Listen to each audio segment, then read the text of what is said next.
Sitakanama TV gyebaleko kansuubira nti oli bulungi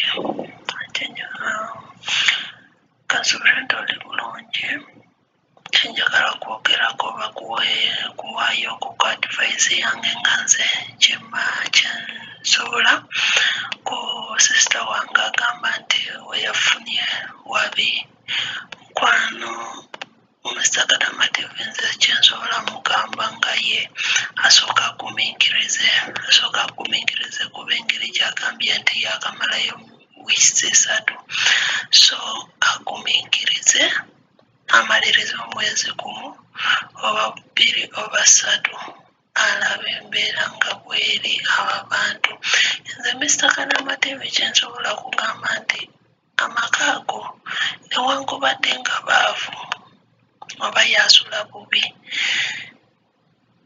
kasika babeera nga bamuwa ssente ze Sitakanama TV tewali kyetwajja okukima wano nti oba tukimye wano okubeera nga tufuna awalungi wetusobola kwekyakalira nedda tetwajja kukyakala mukwano twajja kukola ssente kati emirimu gye bw'obanga bamusasula trust me akole lyero lyeddagala lyensobola muwa kasika babeera nga tebamubogolera kasika babeera nga tebamucunya akole wanesawuditi siba n'abantu bonna ssente bagagga era n'abo abaana bava e Uganda tebalowooza nti eno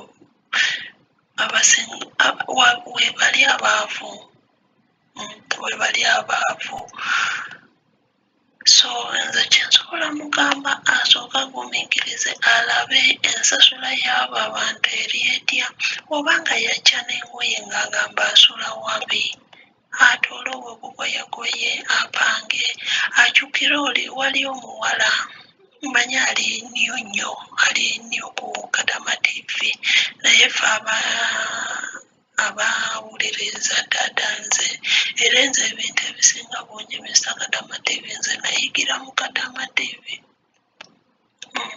Kadama TV ekumya tolowooza nti gwe weekaali mu mbeera embi naye nakitegeera nti sinze zekka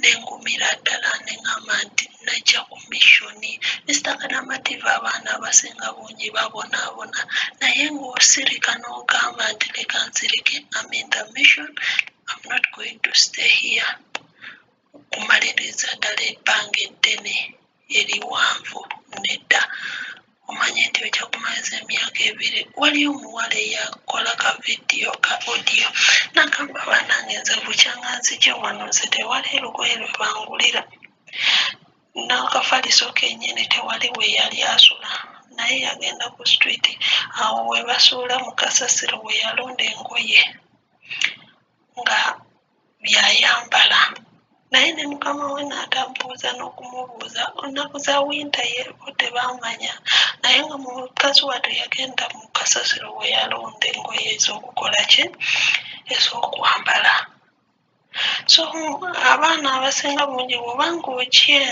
bajja eno nga balowooza nti bagenda kufuna nnyo ebirungi bano abantu bagagga bye bateeka mu contract abaana abasinga bungi Sitakanama TV tebafuna nze ono omukazi ne sabbuuni wennyini nze nali ngula bizigo buli kimu ngoye nali nze ngula naye navaako waya lunaku lumwezi ennaku za winta navaako waya nga abuuza eri omusajja asasula ebintu n'ajja nange nze wendi nanzijako ng'ayagala nzijeko ssente era yanzijako ku $50 nga omusajja aguze amaliriza okusasula buli kimu era nanzijako $50 kyova olaba nze Sitakanama TV nze wendi wano ngumiddewo lwakuba tebampogolera nkola emirimu gyange mu mirembe naye ng'ebyokulya Sitakanama TV sisulaawo nti awali awalungi nnyo naye nga nze kyenateeka mu bwongo bwange kyemanyi nti najja ku missoni ate nga akaseera konna kagenda kukola ki kugwako. Nze wano Mr. Kadamatebi n'emmere yennyini gye bampa emmere egaze eyonoonese, era omukazi akubuuza nti oyagala kino, bw'obanga oyagala toola ky'otoola olye, eddala bw'obanga olemereddwa gisuule, ng'amanyi nti emaliriza okwonooneka. Ky'oba olaba ku luli nakugamba nze emmere yange ngitereka mu tooyi gye ntereka emmere yange, kuba togenda kukola ki, togenda kubeera awo weesika omuguwa n'omuntu ku maka ge. Nze Kadamatebi bw'obanga kya mmere, nze wano nsobola nakulya ennyaanya emu bw'eti. Ky'oba olaba nze ngamba sisita wange oyo, obanga awuliriza odiyo n'oba tawuliriza, obanga osobola mugamba bugambe omusindikira mesegi.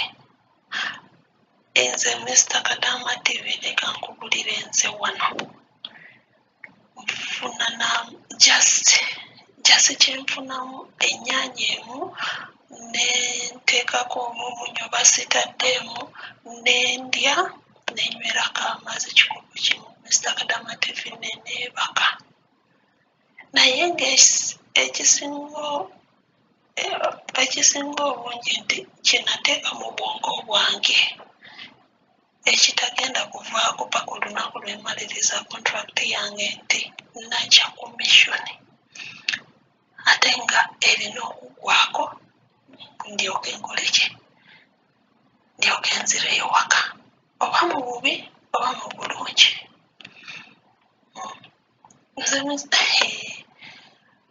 Bibo wali ebintu ebirala ebirina okutunulibwa n'ogamba nti leka mbikumire. Kati sisita wange oyo bw'obanga bamuwa wifi, nze we nasookera okukola Mr. Kadamatebi wifi omukazi ya disconnectinga, nga n'okubba kwennyini yasalira ddala mu ssimu ye, nensigala nga nkoze nenkoga.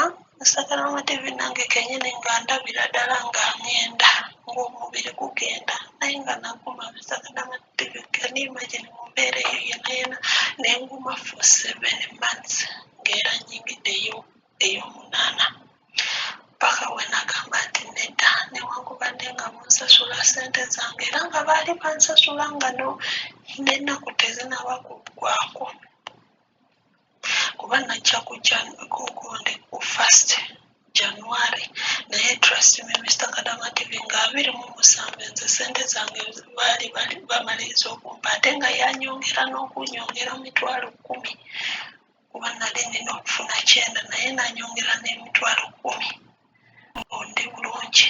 Naye nga Mr. Kadamatebi ng'embeera yombi, ng'abaana bancunya, maama ancunya, nga taata tategeera lulimi, kati ne bwababuuza kiki ekigenda mu maaso nga tebamubuulira. Mr. Kadamatebi nawulira obulamu mu bulamu bwange, nempulira nga nfa, paka we nagamba nti leka nzireyo mu ofiisi. Era nakeera ku makya nengamba nti mumanyi ki, munzizeyo mu ofiisi sigenda kukola. Mukazi neyeekalakaasa, wajja kukola oba togenda kukola mpa ssente zange. Naye kanima gye nali maliriza emyezi 7, era ne bangamba kale tugenda kufunira nnyumba endala, nengamba nedda, nze temutwala ku nnyumba endala, nze kyenjagala munzize mu ofiisi, kuba mwanzijja ku ofiisi temwanzijja ku nnyumba.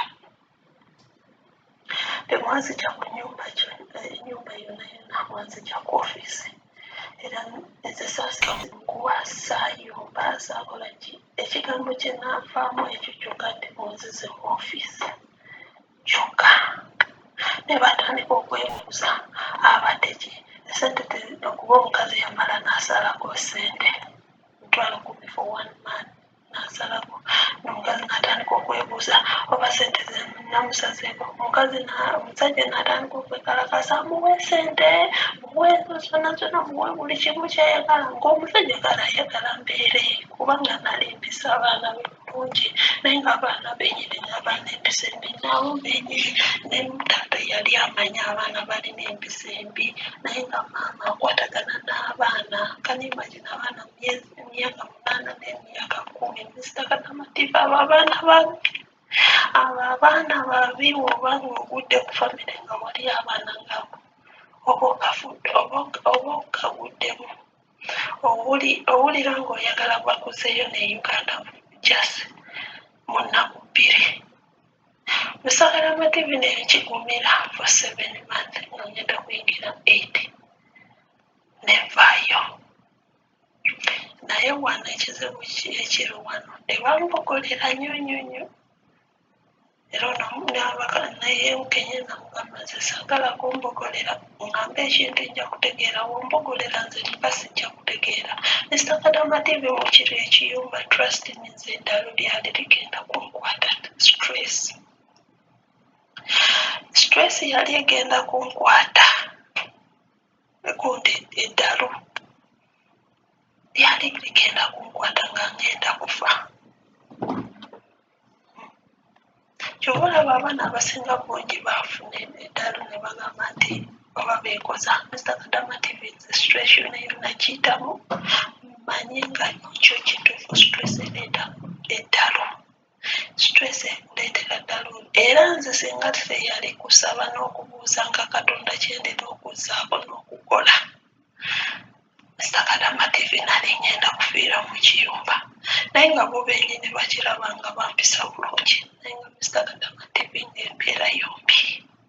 Mr. Kadama TV ne wifi nga sirina esi nga obudde buyokya naye nga esi obeera wakagiteekako omukazi abeera yazedda nagiswitchinga off obanga si mukazi omwana omuwala eyali omubi n'okusinga n'ajja n'aswitchinga off.